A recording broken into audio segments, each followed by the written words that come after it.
மத்திய அரசை கண்டித்து மாபெரும் கண்டன ஆர்ப்பாட்டம் நடைபெற்றது.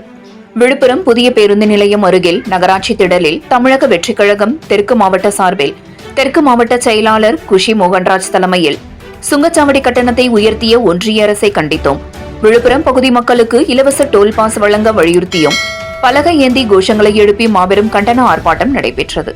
இதில் மாவட்ட இணைச் செயலாளர் காளிதாஸ், மாவட்ட பொருளாளர் KKS சுரேஷ், மாவட்ட துணைச் செயலாளர் சுமன், மாவட்ட மகளிர் அணி அமைப்பாளர் பிரேமா, மாவட்ட இளைஞர் அணி அமைப்பாளர் GPR விக்கி, மாவட்ட மாணவர் அணி அமைப்பாளர் விஜய், மாவட்ட தொண்டரணி அமைப்பாளர் விஜயகுமார், மாவட்ட விவசாய அணி அமைப்பாளர் திருமலைவாசன், மாவட்ட இளைஞர் அணி துணை அமைப்பாளர் விஜய், மாவட்ட மாணவர் அணி துணை அமைப்பாளர் பிரகாஷ், தனுஷ், மாணவர் அணி துணை அமைப்பாளர் ரவீன், மாவட்ட வர்த்தக அணி அமைப்பாளர்கள் ராஜேஷ், வெங்கட், மாவட்ட மீனவர் அணி அமைப்பாளர் பிரவீன், PA பிகில் அறிவு, நகர இளைஞர் அணி பொருளாளர் SL ஹரி, கோலியனூர் தெற்கு ஒன்றிய செயலாளர் கோபு, கோலியனூர் கிழக்கு ஒன்றிய செயலாளர் மைக்கேல், கண்டமங்கலம் மேற்கு ஒன்றிய செயலாளர் கிருஷ்ணராஜ், வழக்கறிஞர்கள் தமிழ், கார்த்திகேயன், நகர செயலாளர்கள் இளையராஜா, முபாரக், சரண்ராஜ் மற்றும் தமிழக வெற்றி கழகத்தைச் சேர்ந்த நிர்வாகிகள் கலந்து கொண்டனர்.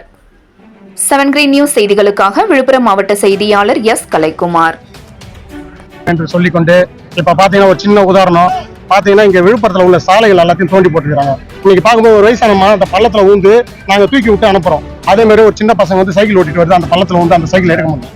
அது மாதிரி இன்னைக்கு காலகட்டங்கள்ல நீங்க அந்த சீரமைக்கிறீங்க, ஓகே, சீரமைக்கும் போது அந்த ரோடு சரி பண்ணிட்டா நல்லா இருக்கும். அதை தோண்டியே போட்டுட்டு போயிருங்க, நிறைய பேர் அவசரப்படுறாங்க.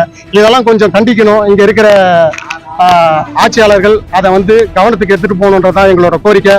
கண்டிப்பாக ஒன்றிய அரசும் மாநில அரசும் ஒன்று சேர்ந்து மக்களுக்கு நல்லது மட்டும் பண்ணுங்கன்னு கேட்டு எங்க தலைவர் தளபதி அவர்களின் வழியில் என்றும் பயணிப்போம் என்று அனைத்து ஊடக நண்பர்களுக்கும் காவல்துறை நண்பர்களுக்கும் மற்றும் எங்க கழகத்தின் தோழர்கள் அனைவருக்கும் நன்றி கூறி விடைபெறுகிறோம். நன்றி. டோல்கேட் கட்டணத்தை குறைக்கவில்லை என்றால் அடுத்த கட்டம் வந்து டோல்கேட் முற்றுகை போராட்டம் கண்டிப்பாக தொடரும்.